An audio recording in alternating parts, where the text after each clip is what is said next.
زمانے کے اندر ماں باپ کی مان و مریادہ کو، ماں باپ کی محبت کو اپنے پیروں کے نیچے کچلا جا رہا ہے۔ یہ وہی ماں باپ ہیں جنہوں نے، یہ وہی مقدس ماں ہے جس نے 9 مہینے کا عرصہ دراز اپنے پیٹ میں لے کر ہمیں گھومتی رہی۔ یہ وہی باپ ہے جس نے اپنی چمڑی کو سورج کی تپش میں دیکھ کر، سورج کی تپش میں جلا کر ہماری پرورش کی تھی۔ یہ وہی ماں ہے جب راتوں کو ہم اپنے بستر پر پیشاب کر دیا کرتے تھے تو ہمیں اپنے کلیجے پر سلا لیا کرتی تھی۔ یہ وہی باپ ہے جو اپنے ملک سے دوسرے ملک چلا گیا ہماری خاطر۔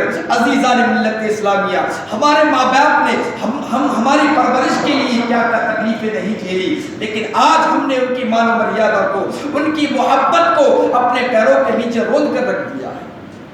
آج کے زمانے کے اندر لوگ اپنے والدین کا احترام نہیں کرتے، ان کی عزت نہیں کرتے۔ نبی کریم علیہ الصلوۃ والتسلیم فرماتے ہیں کہ وہ شخص سب سے بڑا ملعون ہے، وہ شخص سب سے بڑا مکار اور فریبی ہے جو اپنے ماں باپ کی نافرمانی کرتا ہے۔ اللہ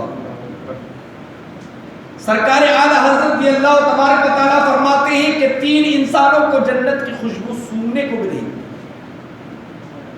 3 ایسے انسان ہوں گے جن کو جنت کی خوشبو سونگنے کو نہیں ملے گی۔ ان میں سے سب سے پہلا وہ ہوگا جو اپنے ماں باپ کو ستاتا ہو۔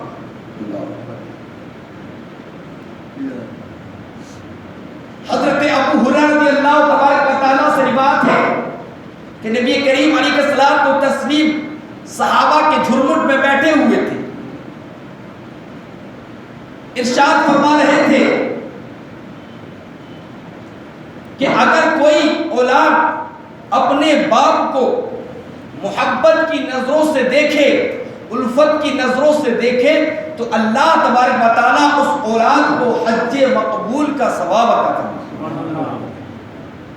صحابہ نے پوچھا یا رسول اللہ کیا یہ عمل ایک بار دیکھنے سے ہے؟ اگر اس نے دن میں 10 بار دیکھا تو کیا اس کو 10 بار حج مقبول کا ثواب ملے گا؟ تو نبی کریم علیہ الصلوۃ والتسلیم ارشاد فرماتے ہیں ہاں میرے مقدس صحابہ، اگر وہ دن میں 100 مرتبہ بھی اپنے والدین کو محبت کی نظروں سے دیکھے تو 100 مرتبہ اس کو حج مقبول کا ثواب عطا کیا جائے گا۔ بے شک بے شک، سبحان اللہ، اتنا بلند مرتبہ ہے۔ لیکن ہم نے آج اپنے ماں باپ کی محبت اور ان کی